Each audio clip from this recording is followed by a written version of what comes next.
The miracle doctor won't be a kept man. My heart belongs ashore. Chapter 591. Yvonne felt Kieran's rising anger, and her own anger surged as well. Just as she was about to lose her temper, Kieran's anger subsided. He respected Archie Campbell, who treated him with great kindness and as if he were family. Kieran took a deep breath to calm himself and said, "Auntie Lucia Bianca, what a coincidence." "A coincidence?" Lucia sneered. "I suspect you're deliberately following us." Her gaze landed on Yvonne's face. "Young lady, are you an actress hired by Kieran? How much is he paying you?" Yvonne was stunned.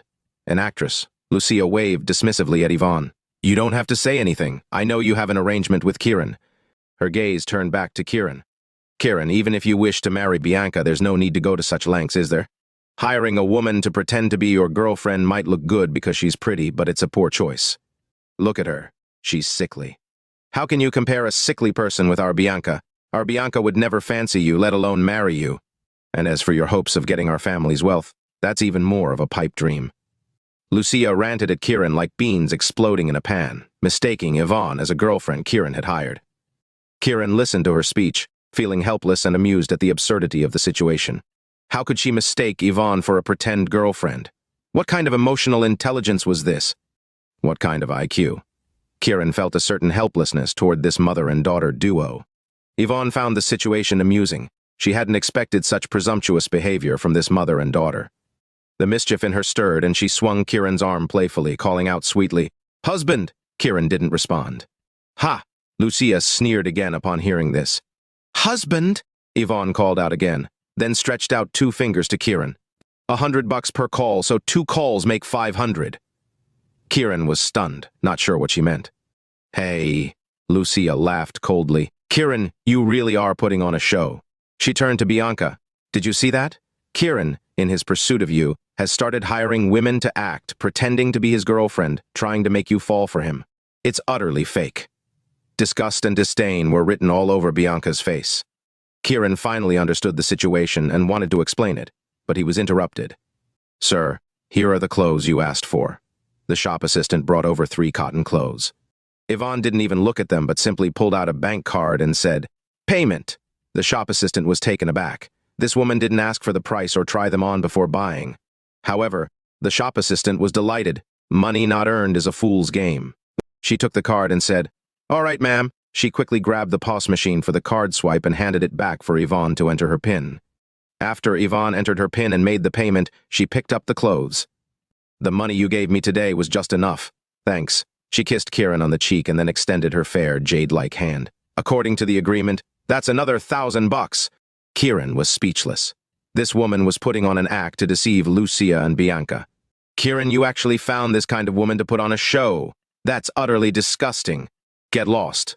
Lucia was full of contempt and cursed openly. Bianca fanned her nose with her hand as if indicating something smelled very bad, very disgusting. Kieran didn't bother to explain. He was irritated and walked away, pulling Yvonne with him. Yvonne was internally overjoyed. Her potential rival had been successfully dealt with. Perfect. As the two left, Lucia kept ranting, "What a disgrace to the York family, scheming to become our son-in-law." Anger and ridicule were also apparent on Bianca's face, which was filled with scorn. Still, she took her mother's hand. "Mom, stop it. Let's hurry and buy the clothes, then go to the Seasons for a meal." "Okay." Lucia, still with a look of annoyance, glanced in the direction where Kieran and Yvonne had disappeared, her eyes cold. Kieran and Yvonne emerged, with her almost completely leaning into Kieran's embrace, laughing so hard she could barely walk. Kieran just shook his head with a wry smile, indicating his helplessness. "Who are those people?" Yvonne asked with a laugh. "My mother's close friend. She mistook me for pursuing Bianca," Kieran explained briefly. "We could take her on as a bedmate," Yvonne teased, winking at Kieran. Kieran just gave her a look and didn't answer. Yvonne looked radiant and full of charm, pulling Kieran along to watch a movie in her great mood. Kieran, realizing he was essentially just waiting for 7 days to pass, didn't want to disappoint Yvonne and agreed to go see a movie. After the movie, it was already dinner time. They had originally planned to come out for dinner, but shopping in the movie had taken up time. Kieran took Yvonne to the Seasons for dinner. When they arrived at the Seasons, they coincidentally ran into Lucia and Bianca again. The sight of the two made Lucia and her daughter nearly sick with disgust. Lucia stood in the hotel lobby. "Kieran, are you trying to mooch a meal?" Bianca also sneered. "Kieran, can you not stoop any lower?" Pointing at Yvonne, she said, "You paid someone to act as your girlfriend, and now you're following us everywhere. Do you find this amusing? We're not from the same world. It's predetermined that there's no future between us. I'd advise you to give up on that notion." Lucia was even more haughty, looking down on Kieran. "Let me tell you, in this world, one must have self-awareness. Some shameless acts make one even more contemptible and deserving of scorn." Kieran could barely tolerate this mother and daughter's innate sense of superiority. "Kieran!" At that moment, Archie Campbell entered with a few people. He was evidently respectful towards them, but still warmly greeted Kieran. Hearing Archie's voice, Kieran calmed the anger in his heart. Archie had always treated him well. "Uncle Archie." Archie was delighted and began, "Kieran, let me introduce you to—" "Archie, don't bother. Kieran isn't worthy of meeting these leaders." Lucia interrupted loudly, then went forward, greeting Archie's companions with flattery, referring to them as leaders in a servile manner.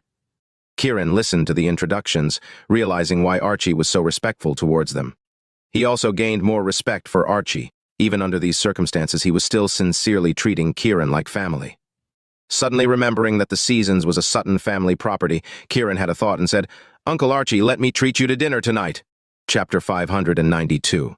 Archie didn't think too much about it and nodded immediately. "Sure. After dinner, let's go out for some barbecue and drinks. It'll be good to have a nice chat." Thinking of Kieran now working as a security guard in the Fox Hill Villa community, not making much money but having a job, he was pleased. It was a start, a way to train and eventually join his company to grow further.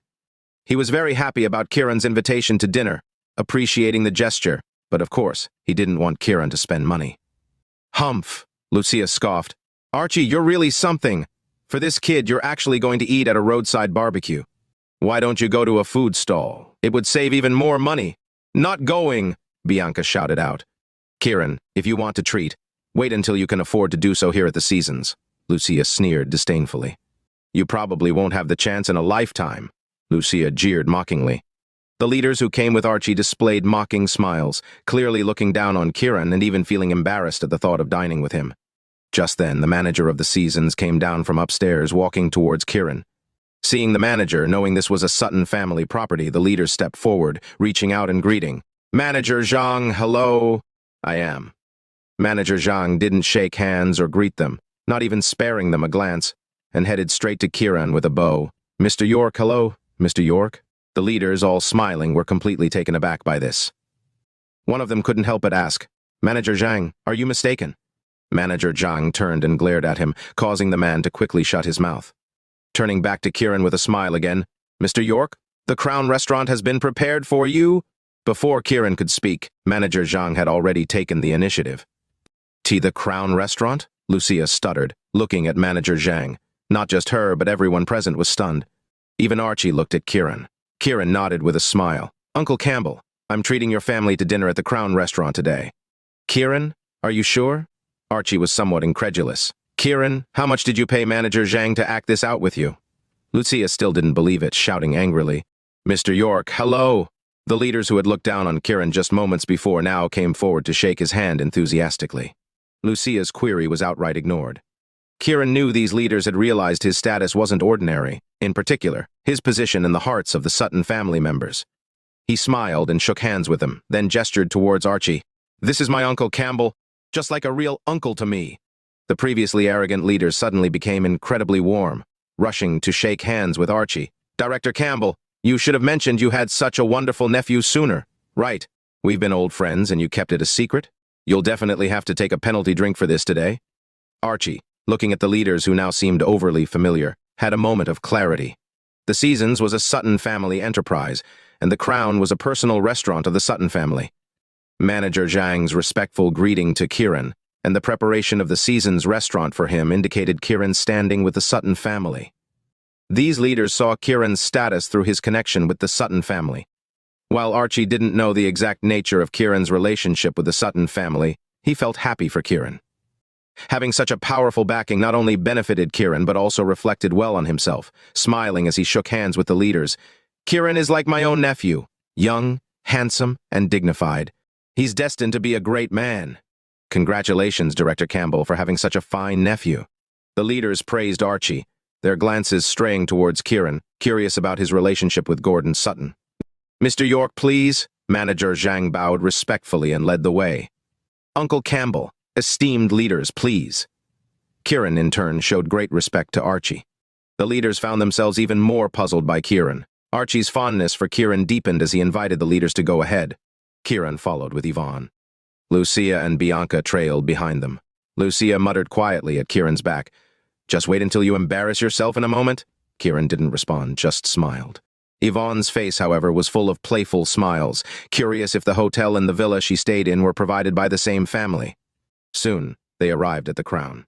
Archie and the leaders stood hesitant at the entrance, intimidated not only by the opulent decor but also by the knowledge that, in Fawkes, everyone knew this was a private restaurant of the Sutton family, one that had never been open to outsiders.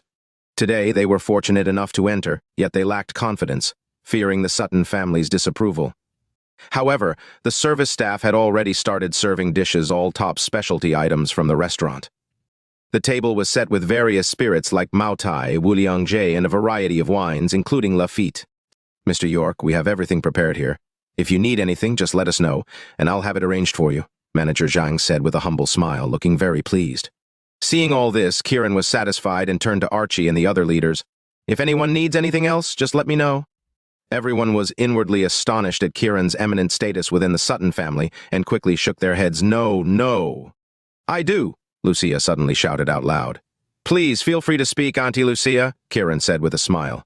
Lucia glared at Kieran with disgust and then turned to Manager Zhang. "How much is all this? Can Kieran afford it?" Manager Zhang was taken aback. Everyone looked on. Indeed, the meal seemed quite expensive. "If he can't afford it, we won't eat. We don't want to be stuck with the bill later," Bianca said, pursing her lips. Manager Zhang was puzzled by the intentions behind Lucia's and Bianca's questions. Why would they doubt Mr. York like this? Trying to control his anger, he said, "Mr. York dines here for free. Everything for free," Lucia exclaimed. Everyone was astonished. Manager Zhang nodded. "Yes, not only is it free, but the Crown also specifically opens for Mr. York." The leaders gasped. Their curiosity and desire to ingratiate themselves with Kieran intensified. Excitement and joy uncontrollably surfaced on Archie's face, feeling honored and proud of Kieran so promising. "Manager Zhang, have you been deceived?" Lucia still couldn't believe it and couldn't help but raise her voice to ask. Chapter 593. Manager Zhang was momentarily stunned, then quickly recovered, looking at Lucia with some displeasure. "Madam, please watch your words. This is the Seasons Hotel, not a street food stall or a barbecue shop." His implication was clear. They were not fools. Seeing Manager Zhang's stern expression, Lucia realized she might have misjudged the situation, but she couldn't accept this reality. How could this be possible? Archie, though he disapproved of his wife's baseless suspicions, didn't want her to lose face and tried to smooth things over. "We should trust Kieran. This boy will surely achieve great things." Then, turning to everyone, "Please, take a seat." Lucia felt even more embarrassed and turned to Kieran. "You need to explain things to me today, or this isn't over between us." Yvonne, unable to stand it any longer, spoke up. "What does my husband have to explain to you?" Her face showed anger. "Me, a lady of such high status, and you're saying I'm a hired actress? It's absurd." She took out a bank card and waved it. The amount of money on this card, not to mention a meal, could buy hundreds of the seasons without a problem. Hearing this, everyone gasped, their eyes turning to Yvonne. Her beautiful oval face was pale, without a trace of color, already looking frail, and now with anger. Her slightly raised eyebrows gave her a strangely endearing quality. "Mom, let's just sit down and eat," Bianca motioned to Lucia with a subtle nod, a hint of smugness in her eyes. Though Lucia was furious seeing her daughter's expression, she knew there must be something afoot and, holding back her anger, took a seat. However, it felt like her chest was stuffed with cotton, making it hard to breathe. Her face felt burning hot with embarrassment, reaching an all-time high. If not for the restaurant's special status, she might have turned around and left. Sitting down felt like humiliation. Leaving was unacceptable. Torn, she reluctantly took a seat. "Uncle Campbell, please take the seat of honor in the middle," Kieran arranged. "All right." Archie saw that no one else would take that seat. Kieran clearly did not intend to take it for himself, so he sat down with a smile. The leaders, not fully understanding Kieran's status, dared not disrespect him and took their seats as directed by Kieran. Kieran was about to seat Yvonne next to Bianca. Archie quickly intervened. "Bianca, sit next to Kieran." Understanding Archie's intent, Yvonne promptly took her seat to Kieran's left. Bianca made a face at Kieran and sat on his right. As soon as Bianca sat down, she took out her phone. opened her live streaming app, and prepared to start broadcasting. Lucia's spirits lifted when she saw her daughter about to go live, realizing her daughter had persuaded her to sit down as a way to regain some face. She smiled at the leaders, saying, "On the TikTok platform, there's a fan, Lord of the Sea, who's quite a significant figure. He easily hands out millions of yuan in gifts. Just yesterday, he gave Bianca a few million, and now she's a popular broadcaster." Hearing this, the leaders nodded, offering polite compliments. Feeling that wasn't impactful enough, Lucia continued, "Today, my daughter went to work at Mysticor Enterprise, and they offered her a high executive position which she turned down." The leaders were momentarily stunned. So many people were desperate to get into Mysticor Enterprise, and she turned down an executive position. Unexpected. Lucia's pride soared.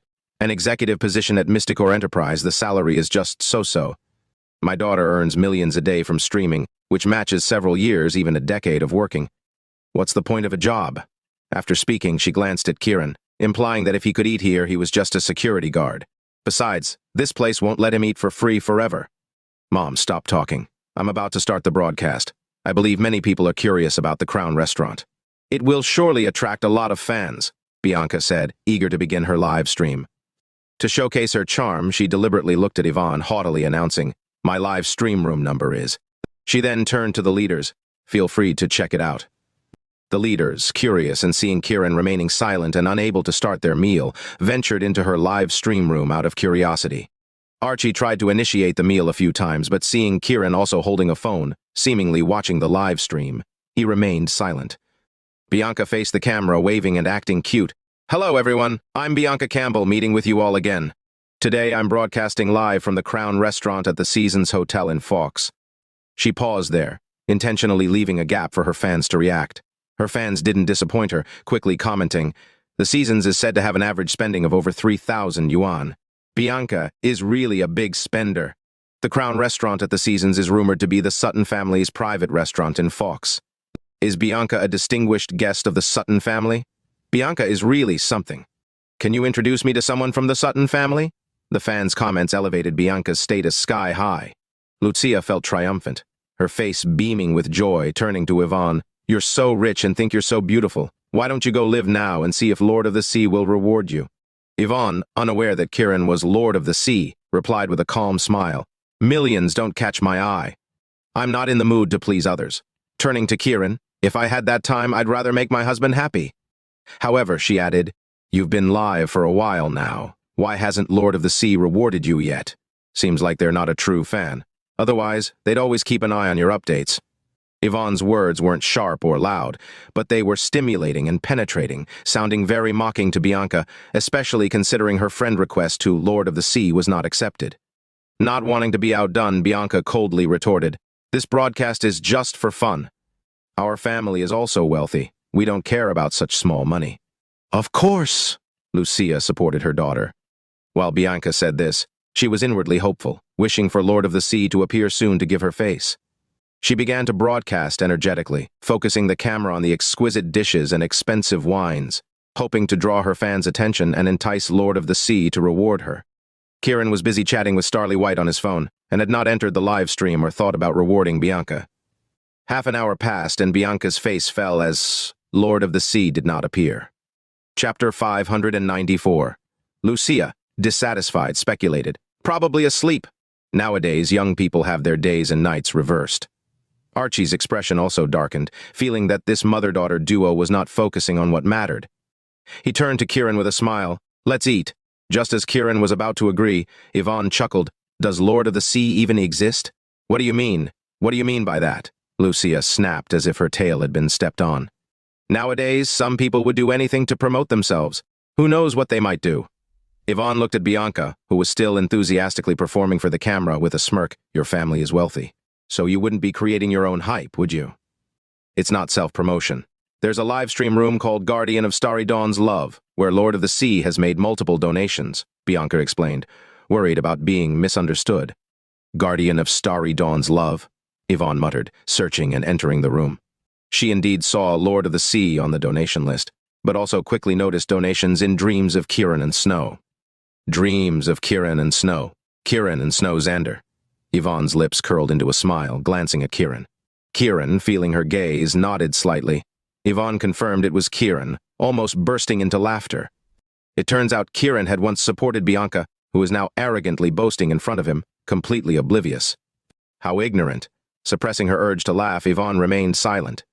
Lucia, thinking Yvonne had nothing to say because Lord of the Sea indeed existed, arrogantly said, "Men like Lord of the Sea are real men, not like some who show off at the slightest ability, afraid others won't notice." Yvonne quickly picked up her cup, pretending to drink to hide her laughter. Bianca's arrogance intensified. Archie, displeased with the mother and daughter's behavior, said, "Let's eat. Wait a bit longer. Maybe Lord of the Sea will come soon." Lucia couldn't give up, as it involved her daughter and even the family's reputation. Yvonne glanced at Kieran as if to say, "Are you coming?" "Dad, wait for me a bit. I believe Lord of the Sea will come soon," Bianca said, still hopeful. She was looking forward to Lord of the Sea making a donation.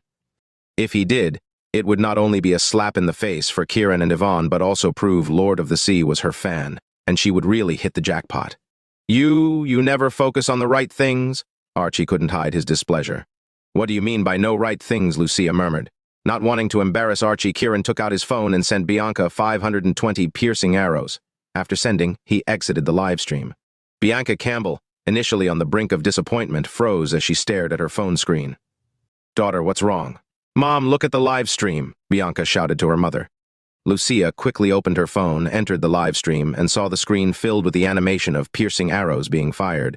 "Lord of the Seas," Lucia exclaimed ecstatically. "Didn't I say my daughter is outstanding?" "Yes, Lord of the Seas rewarded me with 520 piercing arrows." Bianca stood up excitedly, waving her arms, lifting them high and swaying her waist in celebration.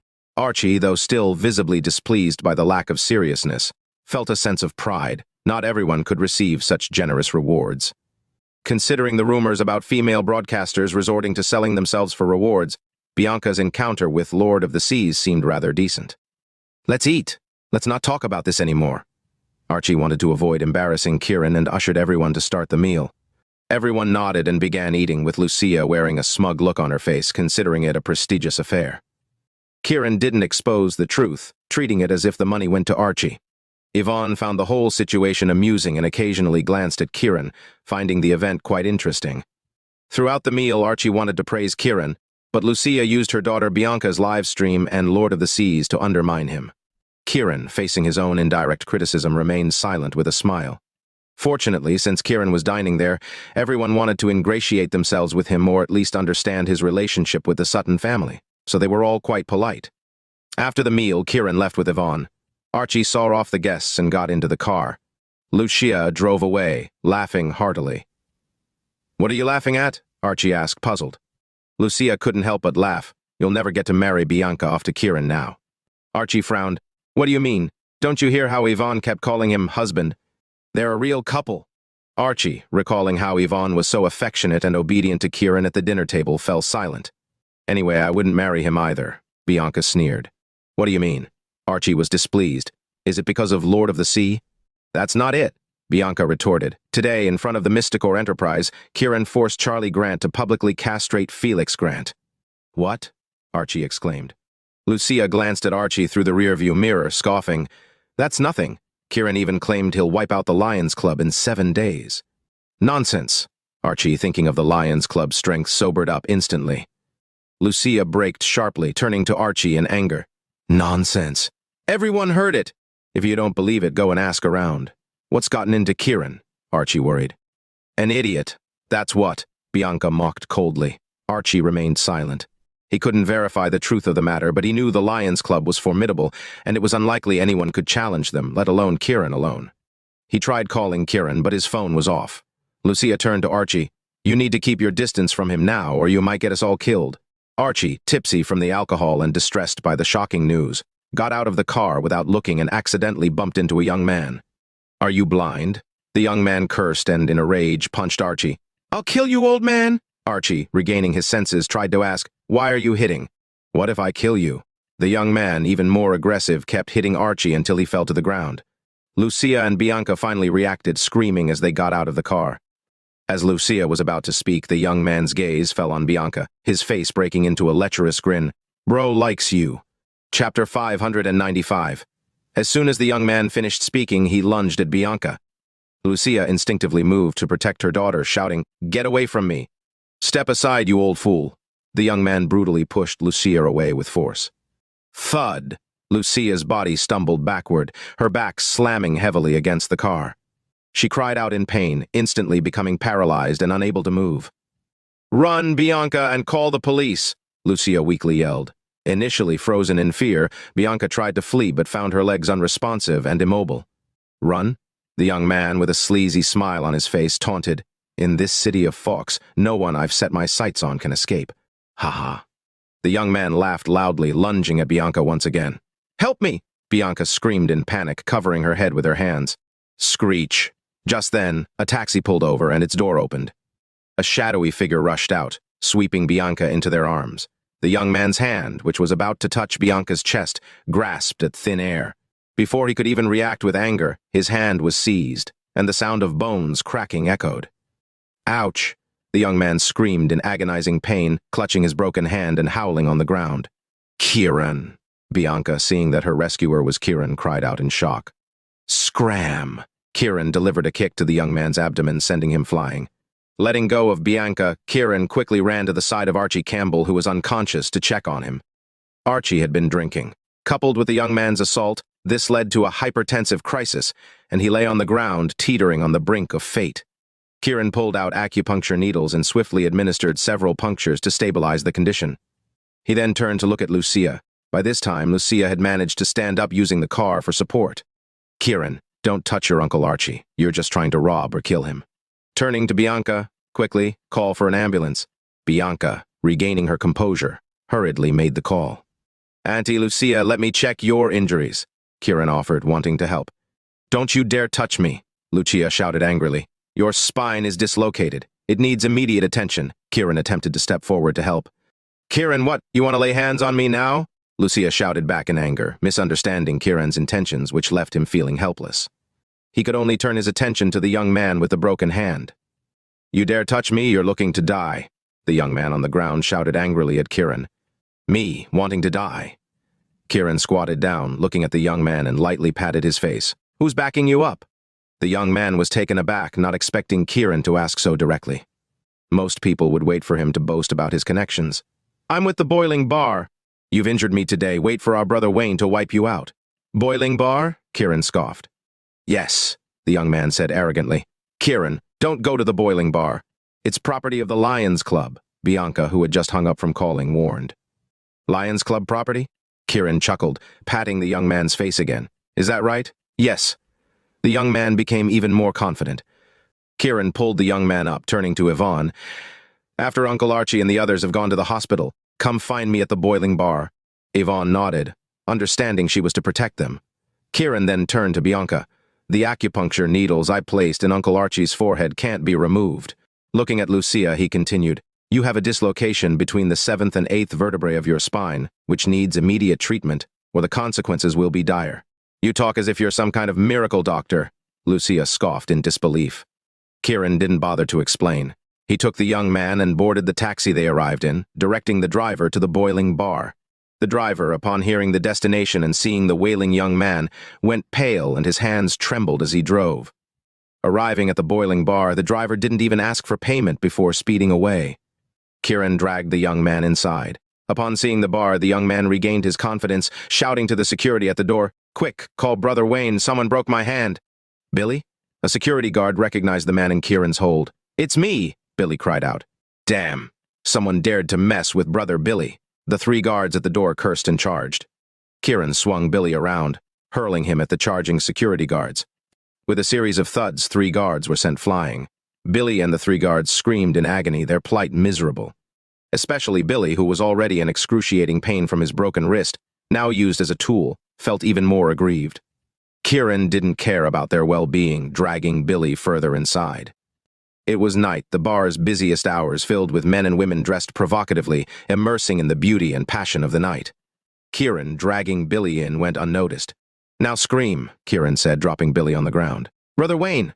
Billy gasped for air, crying out. His voice cut through the bar's noise, suddenly quieting the revelry. Curious glances turned their way. Security personnel swiftly approached. Someone recognized Billy on the floor, exclaiming, "Brother Billy, kill him!" Billy, sounding drained, yelled at his associates. Someone bellowed, picking up a beer bottle and advancing towards Kieran. With one leading, a crowd followed. The patrons, far from being frightened, cheered for the unfolding drama. Even the dancers on stage grew more fervent, as if cheering on their warriors. Encouraged, the crowd approached Kieran with increased ferocity and passion. Kieran's lips curved slightly. "Bring out your brother Wayne and the rest of you can scram." The crowd grew even more enraged at his dismissal. "Take him down!" they roared, swinging beer bottles at Kieran. "Scram!" Kieran shouted back, his leg lashing out. With a solid thud, the attacker was sent flying, his scream cutting through the air as he was propelled backward like a train had hit him, knocking over many others in his path. "I've no interest in you clowns," Kieran declared, his gaze piercing the stunned crowd. "Right now, I only want to beat up your brother Wayne. Next, I'm going to cripple your Lions Club." Kieran stood defiant, looking down on the dumbfounded onlookers. Chapter 596. Calm, dominant, chilling. Kieran's presence caused a momentary daze and bewilderment among the crowd. This was the Boiling Bar. This was Lions Club property. In Fawkes, who wouldn't show respect to the Lions Club? To mess with the Boiling Bar was akin to seeking death. Yet here was someone not just seeking death but brazenly courting it. After a brief silence, the crowd boiled over with anger. "Damn it! Take him down!" Finally, someone shouted, their frustration boiling over. This person was smart, learning from his companion's mistake. Instead of charging forward, he threw his beer bottle at Kieran. Kieran's lips curved slightly. As the beer bottle whistled through the air towards him, he simply reached out and caught it. The person who threw the bottle was stunned. How could Kieran catch it so effortlessly despite the force behind the throw? "Throw together!" the man shouted to his comrades, not willing to give up. The others, catching on, raised their bottles to throw at him. The bar's patrons were no longer amused, but scared. If they got hit, they'd be innocent victims caught in the crossfire, and they scattered like birds. Ooh. Kieran moved like lightning, suddenly appearing before his assailants. The Boiling Bar's security guards didn't even have time to react.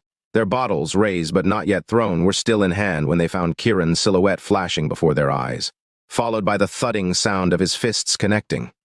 They fell to the ground one by one. Wails of pain filled the bar in an instant. Those who had fled watched in disbelief, rubbing their eyes to make sure they were not seeing things. One man taking down a group single-handedly, and those attackers still clutching their bottles in their hands.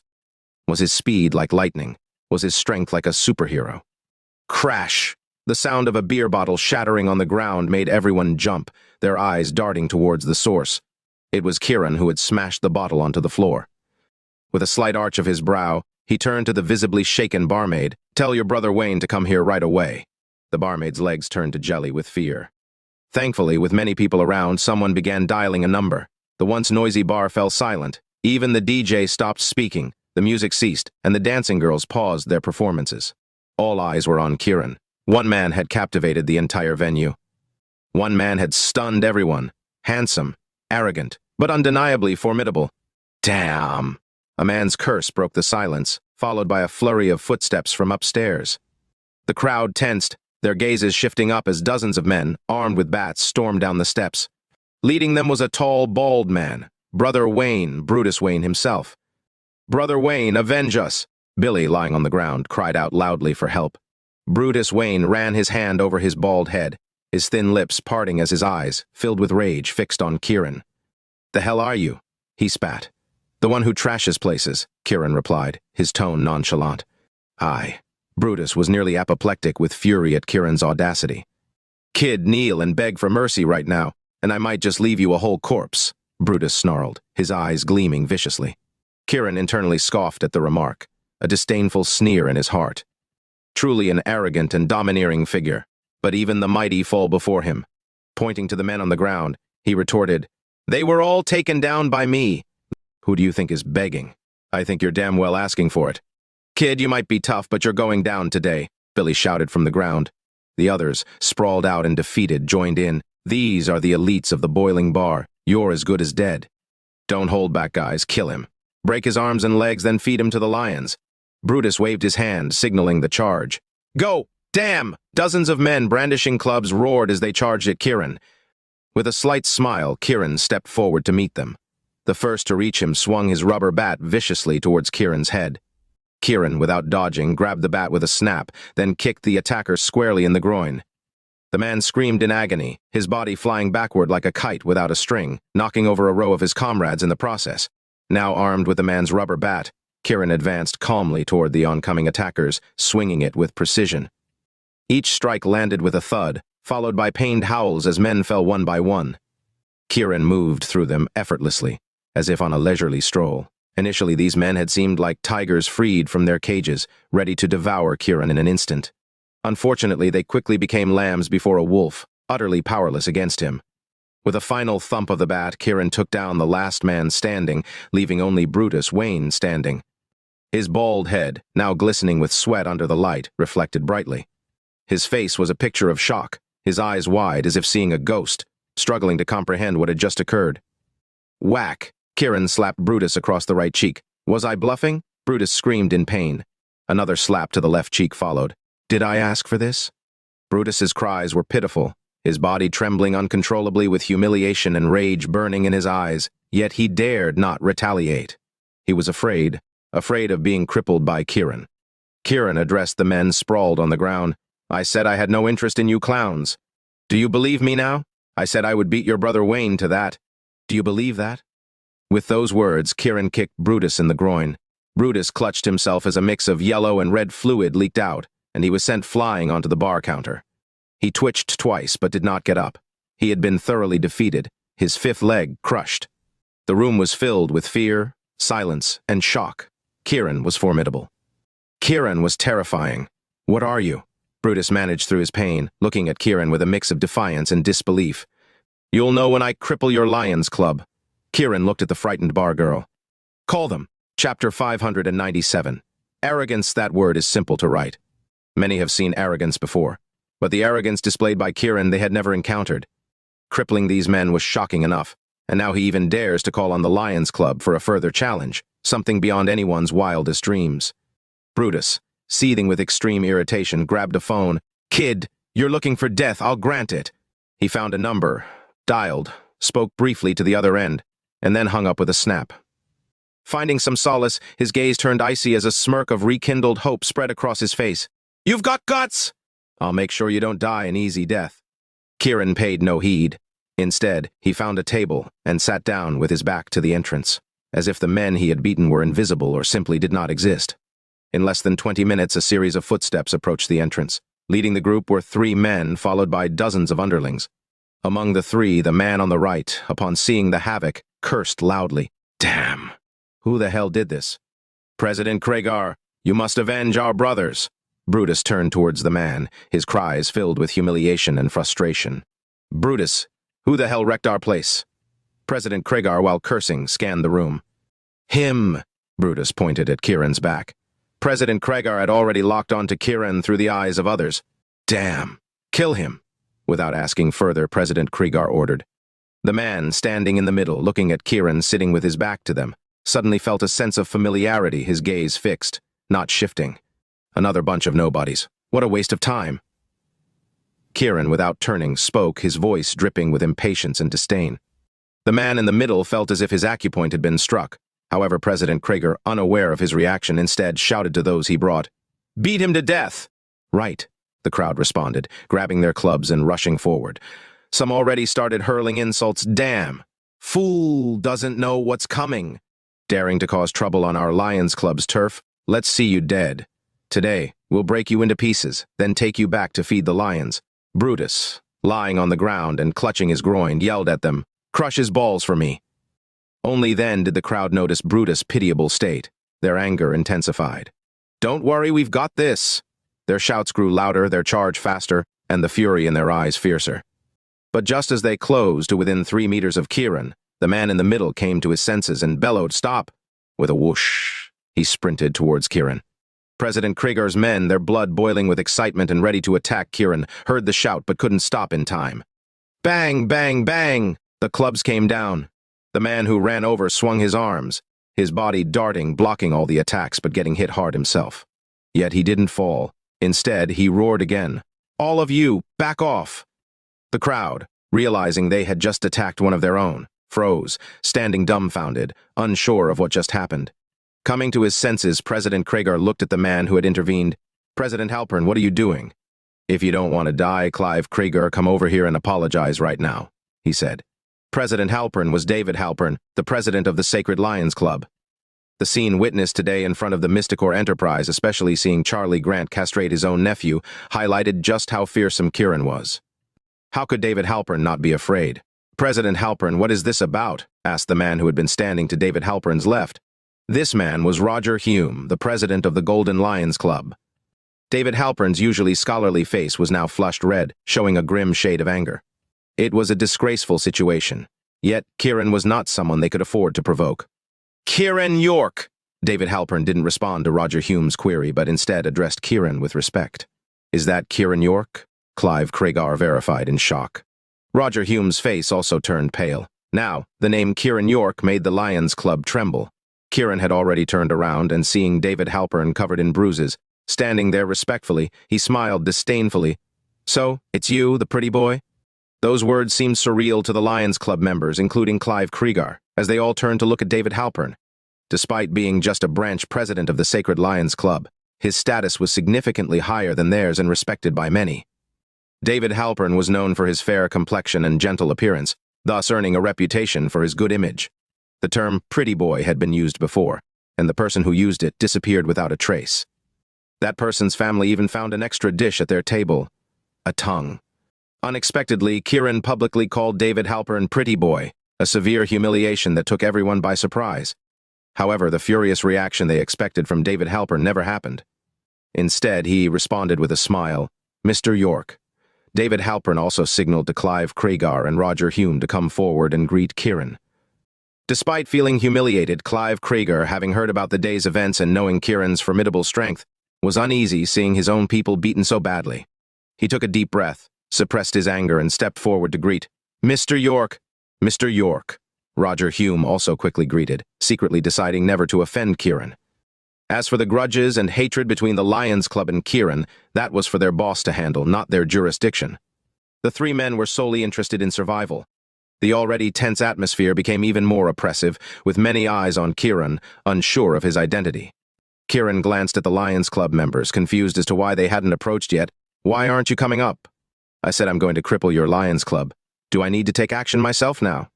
The crowd gasped, shocked by Kieran's provocative stance in response to their greetings. Wasn't he too arrogant? David Halpern felt a chill down his spine, wondering if Kieran would kill him. "I'm going to cripple your Lions Club," Kieran said, looking at Clive Kragar with a calm demeanor. Chapter 598.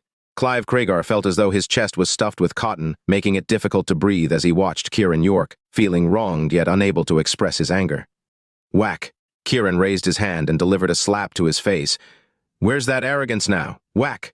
Kieran backhanded another slap. "Weren't you going to beat me to death? Pitu!"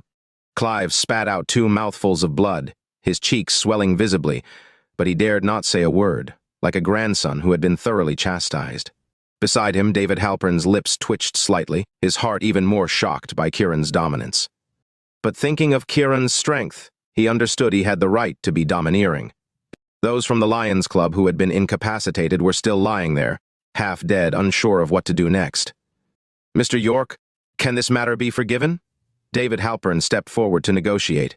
His tone was extremely humble, not even daring to ask for a favor straightforwardly. Kieran slightly raised an eyebrow, looking at David. "Forgive you?" David smiled awkwardly. "We hope Mr. York can forgive us." "What mistake have you made that requires my forgiveness?" Kieran asked mockingly. At that moment, David realized the crux of the matter. Why had Kieran come here to cause trouble in the first place? He looked sharply at Brutus Wayne. What exactly happened? I don't know." Brutus Wayne, now respectful towards David and seeing Clive unable to retaliate even after being hit, was also confused and scared. David wanted to ask further but was interrupted by the sudden ring of Kieran's phone. He quickly fell silent. Kieran saw it was a call from Yvonne and pressed answer. "Did you send him off?" "Archie Campbell is critically ill," Yvonne said anxiously. "Critically ill? How could that be?" Kieran thought of his acupuncture needles, which should have ensured the patient's safety. "Just after you left, Lucia claimed your acupuncture was meant to harm and thus had Bianca remove them. He's currently in the emergency room, and they're preparing to give up resuscitation," Yvonne explained urgently. "Damn it," Kieran cursed, then asked, "Which hospital?" Fox City Hospital, Yvonne replied hastily. Wait for me. Kieran York snapped the phone shut. His gaze then fell on Clive Krieger, and with a swift kick, he sent him flying. Ignoring the astonished looks from everyone, he turned to David Halpern. Tell your Lions Club, if you don't satisfy me, you won't last 7 days. Without waiting for their reaction, he quickly left for the hospital. Kieran had already decided that if anything were to happen to Archie Campbell, the Lions Club would pay dearly. David Halpern, feeling Kieran's icy, murderous intent, shivered all over, his soul nearly fleeing his body. It was only now that Clive Krieger managed to scream. However, David sharply rebuked him. Stop your damn screaming. What exactly happened? Find out immediately. He regretted coming here, wondering if this was a death wish. Clive Krieger, afraid to wail any longer, painfully got up to investigate. Kieran paid no mind to their reactions. He was already speeding towards Fox City Hospital. Upon arriving at the emergency room entrance, he saw Lucia and Bianca embracing and crying, with Yvonne pacing anxiously back and forth. Lucia, upon seeing Kieran, painfully stood up. Kieran, it's all because of your reckless needling that Archie is in danger. Woo. Lucia cried heart-wrenchingly, cursing. Archie Campbell, you fool, to not see that Kieran was scheming for money and murder. Kieran, you beast, not only coveting my daughter but also scheming for wealth and murder. You're worse than an animal. Bianca's face also showed disgust and hatred. Kieran couldn't care less, even less inclined to explain, and walked straight towards the emergency room door. Squeak. Just then, the emergency room door opened and the doctor came out. Are the patient's family members here? The leading physician asked. Here, Lucia hurried over. How is my dad? Bianca asked, crying. We did everything we could, prepare for the worst, the physician said with disappointment. Ah, Lucia screamed, her body swaying, and then she fainted. Kieran York stepped forward and pushed on her back with a surge of internal force, not only realigning her dislocated spine but also waking her up. Although Lucia had power, her pain and concern for Archie at this moment showed their marital affection was still strong. Kieran acted out of respect for Archie. As Lucia regained consciousness and saw Kieran's hand on her back, she reflexively slapped him. You beast! Kieran dodged it and continued towards the emergency room. What are you doing? The lead physician stepped forward to block Kieran, asking warily. Saving someone. Kieran didn't dawdle. Saving someone? The physician paused, then said, the person's already dead. Who are you going to save? I can save him, Kieran insisted on entering. What do you mean? Are you doubting our hospital? The physician immediately became anxious. Other medical staff also stepped forward. Young man, what are you talking about? Death is a fact. The equipment shows it. Do you still doubt? If you continue to cause trouble, we'll have to call the police. You're all useless. Kieran was impatient with their hindrance to saving lives. You're calling us useless? The physician was furiously outraged. He looked at Lucia. The person is already dead. Are you going to let him disturb the deceased's body? That's disrespectful. Kieran, do you think you haven't done enough harm to your Uncle Campbell? Bianca cried out in accusation. Beast! You beast! Lucia, furious and pale, exclaimed. I'm going to call the police and make you pay. Kieran, frustrated, was about to push these people aside when suddenly a joyful male voice called out from behind. Mr. York! Everyone turned to look. It was a man with his hand wrapped in a bandage. Seeing the man, the doctor's face lit up with a smile. Mr. Wagner. Kieran saw it was Steve Wagner, Gordon Sutton's brother-in-law. It really is Mr. York. Steve Wagner was ecstatic, devoid of his previous arrogance at the Suttons. After Kieran had treated his hand injury, Steve was hospitalized here. Hearing a voice that sounded like Kieran's amidst the commotion, he followed it and, to his surprise, found Kieran. Kieran nodded in greeting, ready to go in and save Archie. Don't you dare touch the deceased. The lead physician, seeing Kieran persist, was furious and moved to stop him. Slap! Steve suddenly rushed over and slapped the physician. Chapter 599. The lead physician, stunned by the slap, clutched his face and looked at Steve. Mr. Wagner, what is this about? Get lost. Steve roared in anger. Damn it. You don't believe in Mr. York's medical skills. Are you an idiot? The physician was scolded into confusion again. I. What do you mean, I? If it weren't for Mr. York, I wouldn't even have my hand. Steve's tone was fierce, almost murderous. Knowing Steve's status, the physician didn't dare to retaliate and hurriedly explained, Mr. Wang, the patient inside suffered a cerebral hemorrhage. It's... Slap. Slap. Steve raised his hand again, delivering 2 more slaps. When my brother-in-law had a headache from a brain issue, did you fuckers cure it? Aye. The lead physician was at a loss for words. They had been trusted and paid handsomely, but not only did they fail to cure him, they made it worse. "Without Mr. York, there's no cure," Steve declared, then kicked the physician in the abdomen. "You idiot!" "Tra!" the physician screamed, clutching his abdomen and crouched down in pain. "Mr. York, please." Although Steve didn't know who was sick, seeing Kieran's urgency, he still stepped aside respectfully. Kieran nodded, entered the emergency room, and closed the door behind him. Although Lucia and Bianca were uneasy and worried, seeing Steve beat up the lead physician, who didn't dare to utter a word in fear of Steve's status, they remained silent too. As for the lead physician and the other medical staff, they were already pale with fear, not daring to speak a word, worried that a single wrong word to Steve could cost them their jobs. Kieran entered and saw Archie Campbell's pale face, feeling relieved inside that his timely acupuncture had played a role in slowing down the bleeding, even after the needles were removed. He took out his silver needles and began the acupuncture treatment. The treatment was quick, taking just over 10 minutes. After finishing, he didn't wake Archie up immediately but let him rest for a while, essentially letting him sleep because his eyes were too heavy to open. After finishing, Kieran stepped out of the room. Lucia had initially been unwilling to let Kieran save Archie, but after seeing Steve's furious beating, she was too scared to stop him. Seeing Kieran come out, Lucia hurried over, suppressing her anger to ask, "How's Uncle Campbell?"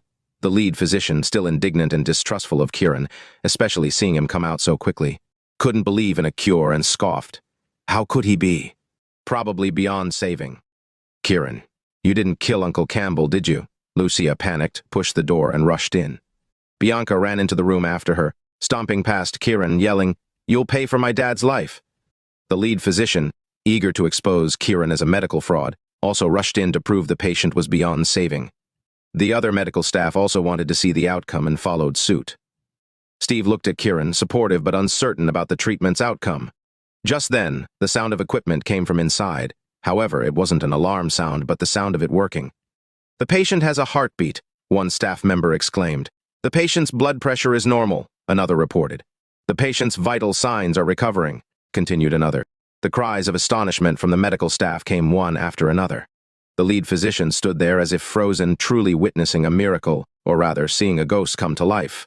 Just moments ago, the person was clearly dead, yet now they were miraculously revived and alive. It was unbelievable, astonishing. Lucia and Bianca stood in place, equally shocked, unsure whether to be happy or angry. Lucia was the first to snap out of it, running over to the bed and calling out to Archie, "Husband!" Archie Campbell's eyes remained tightly shut, unresponsive. "Dad!" Bianca shouted, yet he still showed no reaction. Lucia's head buzzed with confusion, remembering Kieran's quiet departure from the room, wondering if he hadn't fully cured him. Turning to Kieran at the doorway, she accused, "You little rascal, did you deliberately make Uncle Campbell a vegetable to drain my life away?" "What?" "Is it true?" Bianca exclaimed, questioning Kieran harshly. Lucia then looked towards the lead physician. "Doctor, quickly wake up my husband." Hearing the term vegetable, the lead physician had a moment of clarity but shook his head. "We're powerless here." Upon hearing this, Lucia felt as though doused in cold water, her body going limp and collapsing beside the bed. What do I do now? The thought of Archie becoming a vegetable, a financial burden for the rest of their lives, filled her with dread. Finally, with gritted teeth, she looked at the doctor. "Can my husband be euthanized?" "Mom!" You want Dad to die?" Bianca asked, shocked. "Your dad's become a vegetable. Living is worse than being dead," Lucia said. Bianca's face went pale, and she bowed her head in silence. The lead physician now felt even more pleased with himself, glancing at Kieran at the door, thinking him foolish for bringing such a dilemma upon the family. Steve frowned, sensing something amiss. With Kieran's miraculous medical skills, how could this be possible? "Doctor, please let my husband be euthanized. Otherwise, our lives will be ruined," Lucia pleaded with the lead physician. Kieran stood still, his demeanor turning icy. So it is true that in times of crisis, spouses fly separately, he thought bitterly. Yvonne scoffed disdainfully at Lucia's selfishness. Hearing the sneer, Lucia pointed at Kieran. "You beast! Just because I don't want to marry my daughter to you, you want to ruin our lives? Uncle Campbell, even as a ghost, won't forgive you." Turning to Archie, she said, "You damn ghost, just die peacefully. Don't drag me and my daughter down with you." "Dad, if you're going to wake up, otherwise." Bianca couldn't finish her sentence, breaking into tears instead, implying not to burden them. Kieran, hearing Bianca's words, had completely lost any good impression of the mother and daughter. He turned his gaze towards the room. "Uncle Campbell, wake up!" "Ha!" The lead physician scoffed. Wake up just by calling out? That's nonsense, it's not. Before he could finish, he witnessed an astonishing scene. Archie Campbell opened his eyes, tears at the corners, his cheeks moist and his face full of pain. Although he hadn't woken up earlier, he had been conscious and heard everything Lucia and Bianca said, feeling utterly heartbroken by their heartlessness. Seeing Archie awaken, Lucia was both shocked and overjoyed, but also embarrassed, especially remembering her earlier words and the cruel suggestion of euthanasia. She turned to Kieran. "You bastard! You were just toying with us! Shut up!" Archie rebuked angrily. "Lucia, I never thought you'd disregard decades of marriage like this. I'm utterly disappointed." Chapter 600. Lucia, her face reddening from the rebuke, hurriedly tried to explain. "Husband, it's not like that, it's—" "Get out! We're getting a divorce tomorrow," Archie roared in fury. "Husband, no! I love you," Lucia approached, attempting to embrace Archie. Archie paid her no heed and walked away. Lucia cried out as she followed him out, "Husband, don't be deceived by Kieran. He's doing this on purpose, to steal your wealth." "My wealth will be donated. It will not go to either of you," Archie, feeling utterly despairing at their words, replied with a chilling tone. Lucia and Bianca felt as if they were encased in ice. Their lack of compassion and selfishness had just been vividly displayed. There was no semblance of marital affection or familial love, only cold indifference and callousness. Such selfishness was indescribable and utterly despairing. Archie had tolerated Lucia's disdain towards Kieran, even if he considered her superficial, for she was his wife and the mother of his daughter. However, their utter heartlessness, while he was merely unconscious, not yet dead, had chilled his heart. "Kieran, I've decided to leave all my assets and the company to you." Archie looked at Kieran with a solemn, earnest tone. Hearing this, Lucia and Bianca trembled uncontrollably, their hearts aching as if sliced open. Bianca, her face contorted with rage, sneered at Kieran. "So Kieran, you've achieved your goal, haven't you? You just wanted to swindle our family's wealth and now my dad's agreeing to give it to you." Lucia scoffed. "Archie, I never thought you'd disregard our marital bond and hand over billions to Kieran. You're a fool." Archie ignored them, waiting for Kieran's response. Kieran smiled at Archie. "Thank you, Uncle Campbell, but I don't want your company." Archie was taken aback. "Kieran, you—" "I don't lack money," Kieran smiled. "Hubby, since he doesn't want it, don't give it." Lucia sighed in relief, stepping forward to affectionately cling to Archie's arm, deliberately fluttering her eyelashes and snuggling. Archie was quite displeased and attempted to push Lucia away. "Right. With a sugar mommy to support you, of course you don't lack money," Bianca mocked, looking at Yvonne.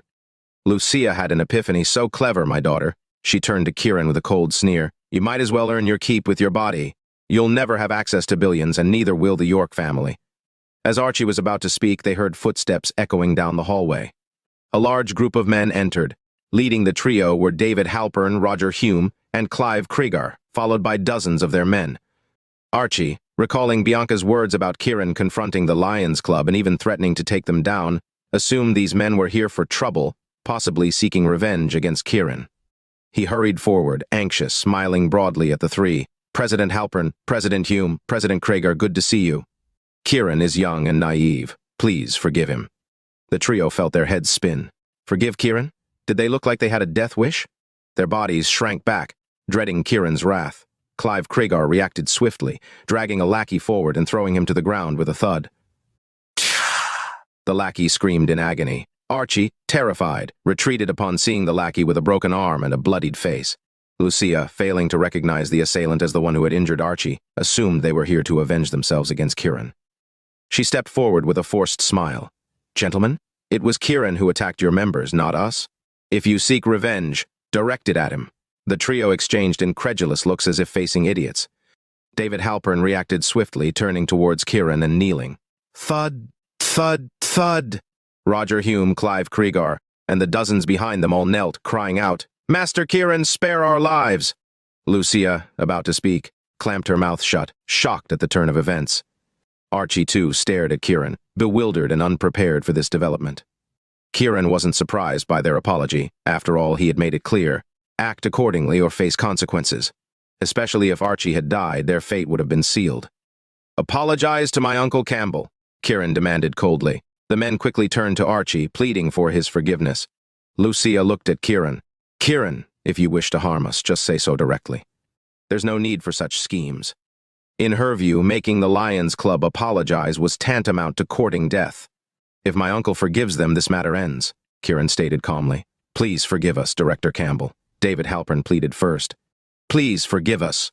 The chorus of pleas followed, with the grievously injured lackey slapping his own face in penance. The hallway echoed with their entreaties, turning Archie into a deity deciding their fates. He stood there, feeling surreal. In Fawkes, despite years of hard work and some success, he was still a small fish in a big pond, annually paying tributes to the Lions Club. Encountering a low-level leader was a blessing. The likes of David Halpern were but distant legends. To think he'd ever meet them was beyond his wildest dreams. Today, to his astonishment, these individuals were kneeling before him, begging for mercy, all due to Kieran's intimidating presence. This was Kieran's strength. Archie admired Kieran, seeing in him a hopeful future for the York family. He felt relieved and hopeful. Taking a deep breath, Archie suggested, "President Halpern, please get up. Let's leave the past behind." He moved to assist them. However, the men hesitated, glancing at Kieran for guidance. With a glance, Kieran dryly remarked, "Need my uncle to help you up?" Quickly, David Halpern and the others got up, vehemently refusing any help. Clive Craigar hurriedly offered Kieran a check. "Master Kieran, here's 10 billion as an apology." Kieran, slightly annoyed, made it clear, "I've said apologize to my Uncle Archie. Can't you understand?" In a swift motion, Clive slapped himself, apologizing again, recognizing Archie's high regard in Kieran's eyes. Turning, he offered the check to Archie. "Director Campbell, please accept this as a small gesture." Archie, holding the check, was overwhelmed. He had offered his entire fortune to Kieran, who refused. Yet now he has received 10 billion. Kieran truly was a dragon among men. Disappointed in Lucia's narrow-mindedness and constant mockery, Archie saw her lack of remorse, even as she eyed the 10 billion check with desire. "Uncle, accept it. You can use it to further develop the company," Kieran advised. He warned the Lions Club members, "Let's consider today's matter settled, but remember our 7-day agreement." "Of course, if you're looking for trouble, I won't mind." Turning to Yvonne, Kieran suggested they leave. Yvonne naturally wrapped her arm around his, leaning against him as they walked away. Archie, clutching the check, was visibly moved, unable to speak, feeling a resurgence of the York family's glory.